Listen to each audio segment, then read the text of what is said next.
Olá, bom dia a você que nos acompanha pelo Notícias Agrícolas. Está na hora de analisarmos o mercado do boi, mercado que segue firme e não tem boi abaixo de R$ 300 aqui em São Paulo mais. A gente vai conversar agora com o Fernando Henrique Iglesias, analista de mercado lá da Safras e Mercado. Está aqui já o Fernando com a gente e o Fernando vai trazer para a gente uma perspectiva do que pode acontecer, principalmente daqui para frente. Será que a gente já alcançou o limite de alta para os preços da arroba? Quais são as perspectivas de oferta e demanda que a gente tem pela frente? Seja bem-vindo, meu amigo. Obrigado pela participação mais uma vez conosco aqui no Notícias Agrícolas. Vamos primeiro confirmar esses preços. Não tem mais negócio abaixo de R$ 300 em São Paulo, Fernando? É fato isso? Bom, primeiramente eu agradeço novamente a participação. Uma boa tarde a todos que nos acompanham. E exatamente isso, a gente não tem negociações no interior de São Paulo para boi gordo abaixo de R$ 300 por arroba. As negociações aí elas têm se concentrado nessa faixa de 300 até R$ 310, mas não conseguem romper esse 310 por enquanto. É aquela situação, a oferta é muito restrita, a gente não viu avanços significativos do volume de animais ofertados no mercado, tanto que os frigoríficos ainda encontram alguma dificuldade para fazer escala de abate.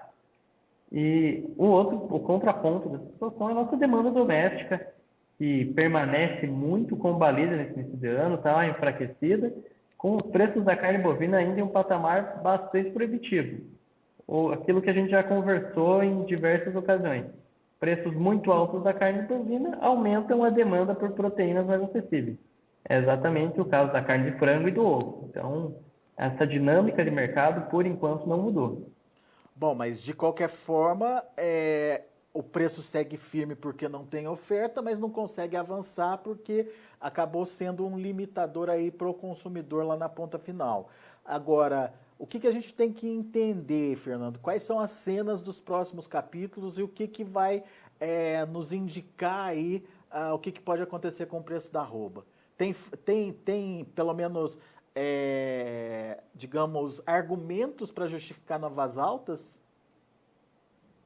Por enquanto, a gente não vê esse teto dos 310 sendo rompido, tá? Só para a gente colocar aqui de uma maneira bem clara. É complicado se a gente pensar em patamares mais altos, uma vez que o frigorífico trabalha aí, se a gente colocar a equivalência da carne, entre R$ 278 e R$ 280 por arroba em São Paulo. Então, o frigorífico está com uma margem bastante apertada nesse momento, e para que tivesse uma possibilidade de movimentos mais robustos de alta, com maior robustez, precisaria ter alguma coisa em relação à demanda. Um crescimento da demanda doméstica, uma situação de melhora da economia, o que não deve acontecer em função de tudo que a gente evidencia em relação à pandemia, dificuldades ainda de emprego, dificuldades em torno da renda, ou uma mudança no preço médio da exportação. Isso também teria peso nas estratégias de compra dos frigoríficos, poderiam motivar reajustes mais consistentes da arroba do boi gordo.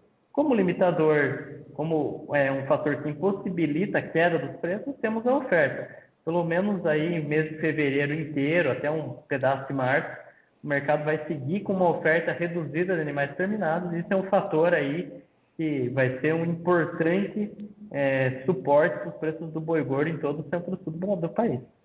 Muito bem, então vamos pegar essa linha de raciocínio da demanda que você colocou. No mercado interno, não dá mais para subir e isso a gente já vê reflexo, inclusive, no preço da carne no atacado, certo, Fernando? Que nas últimas semanas, apesar de ser início de mês, apesar de ser momento que teoricamente deveria ter uma demanda mais expressiva aí, não está mudando. É exatamente isso. A carne, mesmo nessa primeira quinzena do mês que entra salário na economia, tem uma motivação pela reposição, tem uma dificuldade muito grande do frigorífico de repassar esse adicional do custo da matéria-prima no atacado para chegar no varejo, no consumidor final. Preços da carne bovina já pressionam muito o orçamento das famílias. Novos reajustes só aumentariam esse processo de migração para a carne de frango ou para o ovo. Então, não tem essas condições necessárias para que os preços no atacado consigam altas ainda mais consistentes. E que justifiquem o frigorífico pagar mais pela arroba. Exatamente, essa é a lógica, né? O frigorífico vai reajustar, vai conseguir pagar mais pela arroba de acordo com suas receitas, de acordo com o ritmo de vendas, A gente tem relatos ainda de frigoríficos que trabalham com uma margem muito apertada e vão reduzindo capacidade de abate justamente para mitigar esse efeito desse aumento do custo de matéria-prima. Então, a redução da capacidade de abate já está sendo muito empregada em diversas unidades, justamente para esquivar dessa situação de custo muito elevado. Isso já é um fato, além do estado de São Paulo, essa redução da capacidade ou redução dos abates, ela está acontecendo de forma generalizada, Fernando? A gente vê movimentos assim no Mato Grosso do Sul, em Minas, Mato Grosso, então a gente tem essa dificuldade de composição de escala que leva exatamente a esse tipo de situação. O frigorífico opera com uma capacidade reduzida, uma capacidade menor. Muitas vezes tem frigoríficos operando com 50% da capacidade agora, alguns abaixo disso. Então é um cenário bem complicado de obtenção para conseguir avançar essas escalas e tentar corrigir essa situação de custo que tem gerado um peso muito grande dentro da estrutura operacional do frigorífico. Hoje, qual é o preço da carne no atacado? A gente trabalha com um traseiro aí na faixa de 20,80, um dianteiro aí a 15,60, até 15,80, vai dar um boi casado aí de 18,80, 18,90 reais. Então, ainda está um preço... o preço vem se mantendo aí nas últimas semanas. A gente está próximo do teto dos preços para o atacado, mas faltam elementos que justifiquem altas mais consistentes da carne bovina realmente. Está faltando alguma coisa que justifique um novo salto de preço. Esse valor já vem se mantendo há alguns dias já, né? Esse valor de 18,80, 18,90. Exatamente, já está um período aí, a semana passada inteira foram esses preços aí que o mercado observou. Não teve muita variação em relação a isso, não teve muita novidade quanto a isso. Bom, é sinal que aparentemente, pelo menos no atacado, o frigorífico não está conseguindo repassar e, enfim, não tem força para pagar mais pela roupa. Daí a gente fala, mas e a demanda externa, que seria uma opção de enxugamento do mercado também? Quais são as perspectivas? E você disse que para essa demanda externa acontecer de fato, a gente precisaria ter uma mudança no preço da carne. Só que o preço da carne brasileira já está num patamar bastante elevado também, né, Fernando? Na verdade, quando eu falo do preço médio, seria, no caso, uma renegociação de contrato, alguma coisa nesse sentido, tá? Mas o que tem acontecido nos últimos meses, principalmente em relação à China, é renegociação, sim, dos contratos, mas para baixo. Estão reduzindo os preços pagos pela carne, não só a carne brasileira, tá? A China pagou muito caro pela carne no primeiro semestre do ano passado e principalmente no último trimestre de 2019. Então, ela vem trabalhando para renegociar esses contratos. Lógico, é uma estratégia de mercado. Ninguém quer pagar tanto assim por um produto, ainda mais um produto que são extremamente relevantes para questões envolvendo segurança alimentar. Então, essas estratégias continuam, persistem no mercado. E a gente ouve notícias aí de renegociações tentando pagar realmente menos pela carne, e, enfim, é um ponto extremamente relevante. Mas agora, é um reajuste considerável, Fernando? É uma redução, na verdade, né? A China trabalha para... Não é considerável, mas é um preço ainda elevado, mas ela está trabalhando para pagar menos em relação a tudo que ela viveu aí nos últimos meses em função de uma lacuna de oferta que foi muito presente dentro do mercado chinês. Uma lacuna que gerou dificuldades, gerou preços dentro da China, uma inflação sem precedentes no setor carne. Preços da carne suína estabeleceram recordes, preços da carne bovina estão no topo histórico. A única carne que não apresentou um movimento conseguiu cair um pouquinho o preço foi a carne de frango, em função do aumento da produção de carne de frango dentro do território chinês. A China aumentou sua produção na avicultura em 15%, mais ou menos, no ano passado. Então, é um volume expressivo de crescimento e, enfim, é uma proteína aí muito relevante para todos os países, porque ela tem um ciclo mais curto, ela tem um custo mais baixo, então fica mais tranquilo de você expandir sua produção da carne de frango. Muito agora, bem. Agora, o grande ponto que a gente tem para esse ano de 2021, qual é o processo, qual é a velocidade da recomposição do plantel de suínos dentro da China. Esse é o fator chave. Bom, então, diante dessa informação de que a China está renegociando e diante da incerteza sobre o tamanho da demanda chinesa para esse ano, o que a gente pode esperar, Fernando? Os reajustes, os negócios, né, os novos preços tendem a acontecer, mas quando que a gente vai saber que China vem por aí?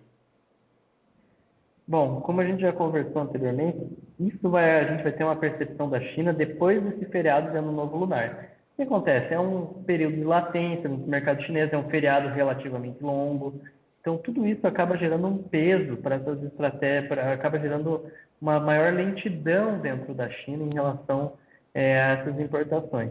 Agora vamos aguardar para ver como a China vai se comportar ao longo do mês de março.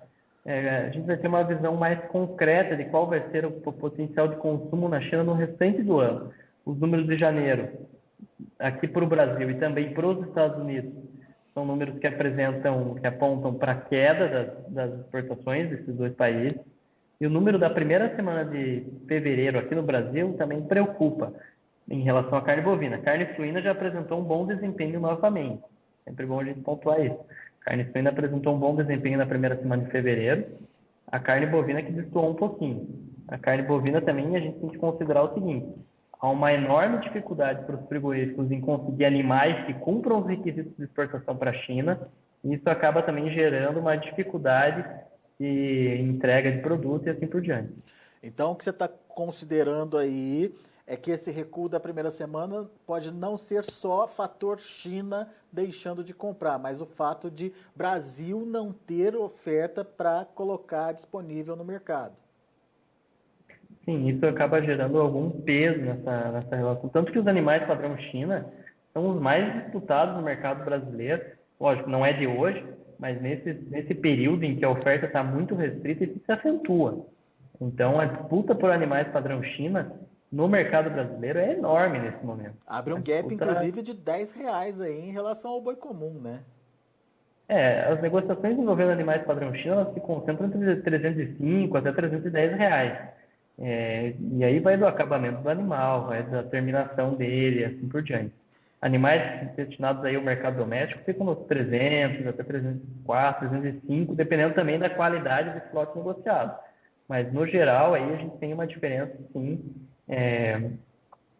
bastante significativa entre animal padrão China e o animal destinado ao mercado doméstico. Então, essa queda da participação da China, principalmente nessa primeira semana de fevereiro, a gente pode entender que é sim um pouco em função do feriado que eles vão ter lá, que tradicionalmente eles reduzem a velocidade, mas tem um pouco da dificuldade de encontrar volume de animais categorizados aí para entrega para a China. Então, esses dois fatores podem ter justificado essa menor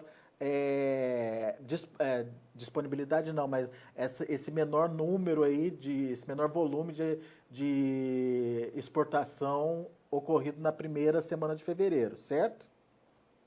Exatamente isso. É essa linha que a gente tem observado por enquanto. A questão do mês de janeiro é muito interessante a gente ver também que não foi só no Brasil essa queda das exportações. Os Estados Unidos também embarcou menos com destino ao mercado chinês, carne suína, efetivamente. Então, isso é um ponto importante para a gente considerar. Se fosse uma questão só aqui no Brasil, a gente poderia dizer que foi uma situação isolada, alguma coisa assim.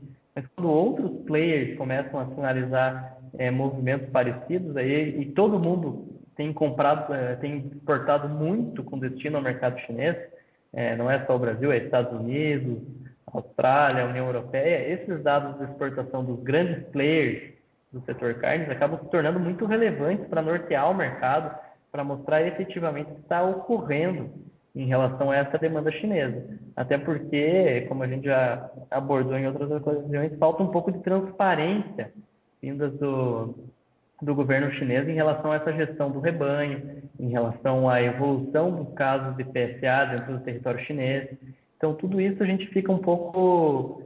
trabalha com as informações que vêm de consultorias privadas, do próprio governo chinês, mas não há uma convicção do que efetivamente está acontecendo lá dentro. Inclusive dessa nova variante que foi detectada lá na China, né, da PSA, né?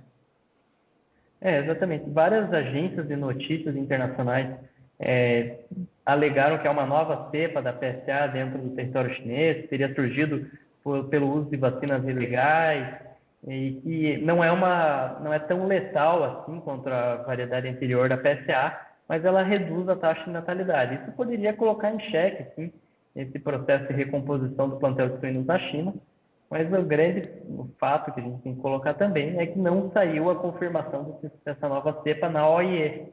Não teve no boletim quinzenal que eles divulgam acerca da situação da peste suína africana, não teve esse reporte em relação a novos casos de uma nova variedade da PSA dentro do território chinês. Muito bem.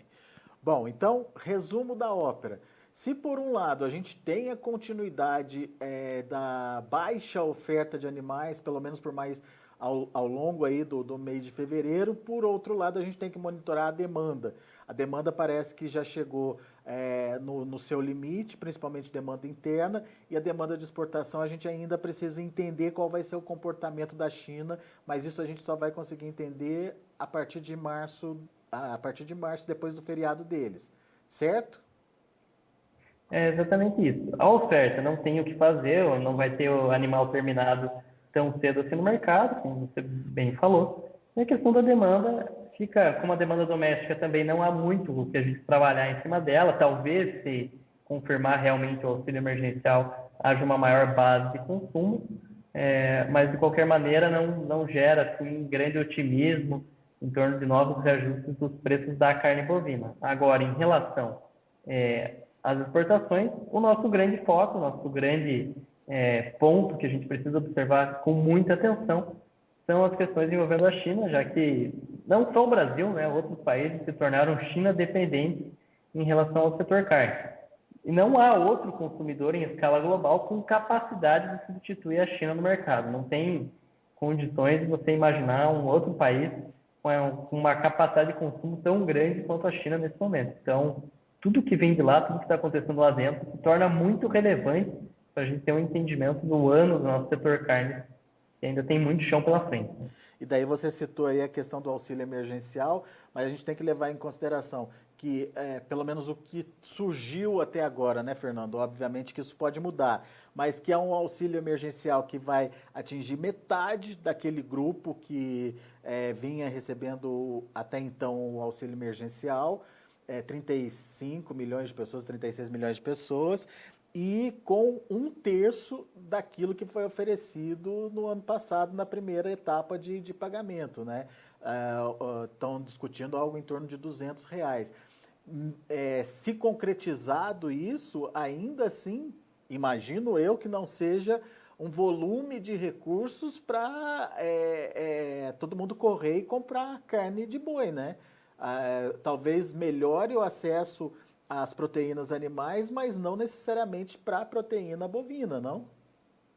É exatamente isso. O que a gente precisa considerar também é que o governo precisa de uma fonte de receita para ofertar todo esse recurso, precisa de muita coisa para conseguir manter um comprometimento com o teto de gastos. Então, não é uma situação simples, você simplesmente abrir a torneira, liberar o recurso e está tudo certo. Não, tem todo um comprometimento com a gestão fiscal e a equipe econômica a gente sabe que ela é comprometida com esse teto de gastos. Então, realmente é uma situação, do ponto de vista governamental, lógico, a gente espera que haja esse suporte para a população por tudo que acontece em função da pandemia, mas tem que ter um grande comprometimento para não estourar as contas públicas mais do que elas já estão pressionadas nesse momento, né? E realmente, R$ 200 de auxílio não vai trazer benefícios tão grandes assim, avaliando que a carne bovina já está num patamar extremamente proibitivo, né? Isso aí. Bom, mas de qualquer forma a gente vai continuar acompanhando esse mercado. Por enquanto, Fernando, obrigado pela sua participação e a gente se fala aí nos próximos dias para atualizar aí as informações do mercado. Muito obrigado. Que agradeço, uma ótima semana a todos, até a próxima. Valeu. Tá aí Fernando Henrique Iglesias, Safras e Mercado, aqui com a gente no Notícias Agrícolas.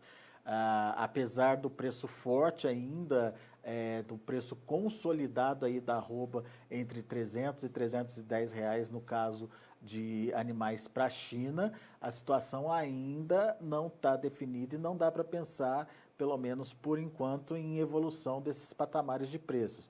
Na análise do Fernando, existe sim uma falta de animais disponíveis no mercado e isso continua garantindo essa firmeza dos preços. No entanto, a questão da demanda mudou um pouco, tanto a demanda interna quanto a demanda externa. E esses dois fatores, esse fator demanda, tanto no mercado interno quanto na exportação, precisa ser melhor avaliado aí para ver até que ponto esse fator pode impedir novos avanços da arroba, quem sabe até reduzir os preços pagos. O fato é que os frigoríficos já estão trabalhando com capacidade ociosa e tem muitos frigoríficos que já estão no prejuízo pelas contas aí do Fernando. Um boi de 300 contra um faturamento aí, ou um ganho de 200, no máximo 280 aí no animal. Então, vamos observar o que vai acontecer daqui para frente. Enquanto isso, eu passo para vocês as negociações lá na B3, Mercado Futuro do Boi. Olha aí, fevereiro, R$ 297,55, queda de 0,52%.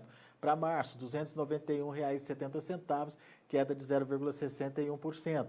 Para abril, R$ 286,00, queda de 0,69%. E para maio, R$ 283,40, queda de 0,23%. O indicador CPEA fechou ontem a R$ 302,20, alta de 0,23%. São os números do mercado, a gente fica por aqui. Eu agradeço a sua participação e audiência. Lembrando que na sequência tem João Batista Olive com Tempo e Dinheiro, a partir do 12:30. Continue com a gente.